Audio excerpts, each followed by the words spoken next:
这又是一部被严重低估的国产冷门悬疑佳作，尺度之大前所未见，能够过审实属奇迹。一具被残忍掏空内脏的女尸背后，究竟隐藏着什么样的真相？故事开始在一个大雨倾盆的夜晚，一个女人失魂落魄地走在树林里，她的双手满是鲜血，腿上的白色长裙也被染成了血红色。她貌似受到了极大的伤害，每走一步都有鲜血从下体流出。最后，她走到一座小桥上，一头栽进了河里。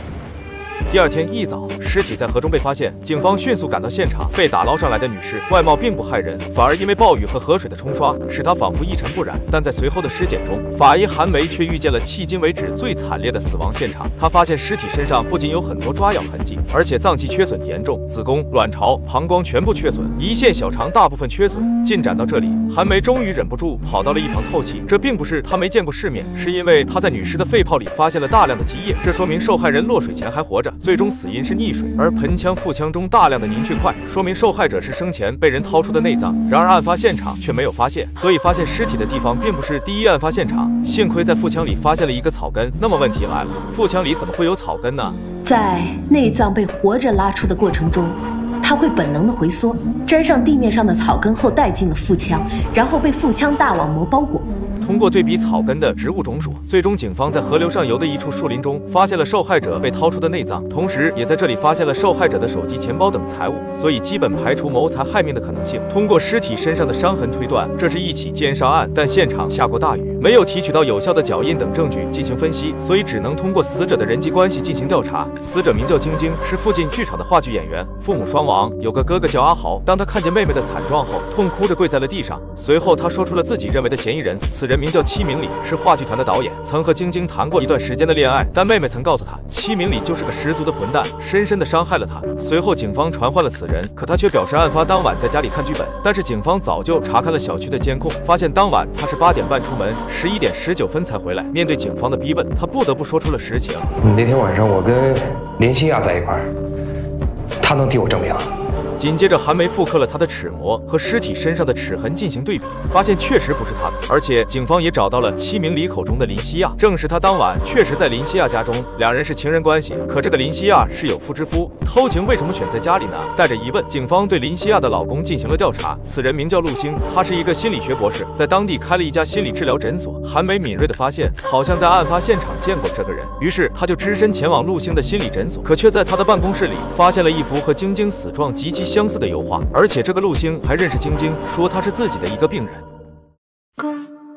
河中惊现一具女尸，死者名叫晶晶，外表看似一尘不染，实则却被掏空了大部分内脏。调查中，警方在晶晶的心理咨询师的办公室里发现了一张和晶晶死状极其相似的油画。陆星表示，这幅油画一直在这里，纯属巧合。紧接着，韩梅一询问他为何会出现在案发现场，陆星则表示那天只是恰巧路过，还说自己作为晶晶的心理咨询师，知道晶晶的大多数秘密，虽然在职业道德上不能向外人透露，但为了协助警方办案，绝对知无不答。在得知警方已经排除了戚明礼的嫌疑后，他表示还有一个人有嫌疑，就是话剧团的剧务阿龙。晶晶被戚明礼甩了之后，就和阿龙发展起了地下恋情。两人一个被情所伤，一个是最底层的小人物，同病相怜之下，从一开始的相互慰藉，一步步的释放了天性。于是警方就找到了这个阿龙，他承认案发当晚在树林里见过晶晶，并对他做了不可描述的事情。当时晶晶正在和他闹分手，可即便如此，他也没有违背和晶晶的约定，只是在他身上发泄欲望，并没有进入到体内。晶晶身上的齿痕就是他咬的，同样他身上也有晶晶的齿痕。两人一直以来都是通过这样的方式相互发泄，没有实质性的活动。他非常的自责，没想到晶晶会因此而自杀，坦诚的向警方承认晶晶是因他而死。可当警方询问他为何要掏出晶晶的内脏时，他完全不敢相信自己的耳朵，表示根本不知情，而且情绪非常激动，显得非常的崩溃。可以看出他对晶晶的感情是真的。警方被迫用上了测谎仪，结果还是阿龙没有撒谎。那凶手到底是谁呢？事已至此，既然活人的话里查不出真相，韩梅便决定从死人身上查起。果然在重组了晶晶的内脏后，发现了一个大秘密：晶晶原来是个使女，先天性阴道闭锁，子宫发育不良，无法进行正常的活塞运动。看来这就是为什么她不让阿龙进入体内的真正原因，而戚明礼抛弃她的原因很有可能也是这个。面对这一因素，韩梅竟有了一个大胆的猜测。果然，经过再次尸检，她得出了一个结论，是她自己亲手掏出了自己的内脏，因为她在晶晶右手的指缝中和右前臂的毛囊中发现了她自己的脏器残留物和血液。至于原因，应该是她因为使女的体质感到自卑，在被一次次的抛弃后，又被阿龙霸王硬上弓，不堪重负下导致精神异常，才对自己做下了如此不可思议的事情。这简直是荒谬之极呀！哦，你的意思是说，李晶晶被强奸了以后，人就疯了，是吧？好，就算她真的疯了，她也不可能忍受着如此巨大的痛苦，从自己的下体里把自己的脏器给掏出来。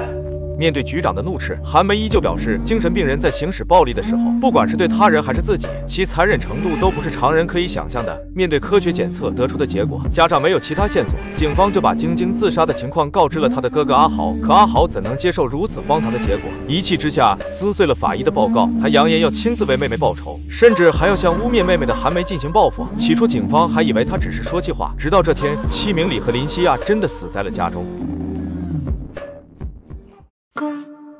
这是一桩骇人听闻的离奇案件，一具女尸体内的脏器被掏空了大半。就在警方顺藤摸瓜寻找凶手时，法医却给出了一个相当离谱的结论：女人竟然是自杀的，而且是徒手掏出了自己体内的内脏。就在所有人对这匪夷所思的结论感到怀疑时，一起凶杀案却慢慢揭开了隐藏在背后的真相。戚明礼和林西亚被发现死在了一起，地点是陆星的家里。作为林西亚的丈夫，他回到家就发现了两人的尸体。尽管他表示对两人的私情不知情，但警方还真就排除了他的嫌疑，因为戚明礼还和先前的女尸案有关。晶晶的哥哥阿豪在得知妹妹被认定为自杀后，就当场扬言要亲手为妹妹报仇。如今他人也消失了，所以基本断定凶手就是阿豪。与此同时，负责验尸的韩梅却在尸体上发现了疑点：戚明礼头部有10几处钝器敲击的痕迹，林西亚的头部却只有2处。按常理来说，这种程度的打击并不足以要了他的命。奇怪的是，林西亚体内的血糖偏离正常值，这种情况只会在过量注射胰岛素时才会发生，所以他很有可能是胰岛素注射过量而死。可问题是，韩梅找遍了林西亚的全身，却没有找到一处针孔。在这之后，由于阿豪迟迟没有落网，韩梅便主动找上了陆星。因为早在他调查晶晶遇害一案时，林西亚在为戚明礼作证时就曾提到，陆星与晶晶之间也保持着见不得光的关系，而他也正是因此才报复性的出轨。韩梅旁敲侧击地对陆星一顿问话，结果也没问出个所以然来。离开的时候，却碰上了前来报复的阿豪，眼瞅着他拿着铁锤扑了上来。韩梅情急之下只能跳进水里避难，好在附近的陆星听到动静及时赶了过来，这才让他捡回了一条性命。不过阿豪的疯狂程度远不止如此。之后，韩梅找阿龙调查取证时，又被伪装成女人的阿豪盯上。好在这次警察就在附近，这才将他当场逮捕。阿豪被捕之后，经过一系列的检查，被诊断出患有精神疾病。韩梅这才意识到，晶晶的精神失常有可能是来自于家族病史。如今阿豪已经落网，戚明礼和林西亚遇害一案宣布结案。不过林西亚的死因，韩梅却一直没搞明白。一次吃饭时，一个警员忽然捂着伤口说头疼，韩梅看到后恍然大悟，他立刻回去对林西亚头部的伤口进行检测，果然发现了一个细小的针孔，而且周边也发现了大量残留的胰岛素。随后，韩梅又主动找上陆星，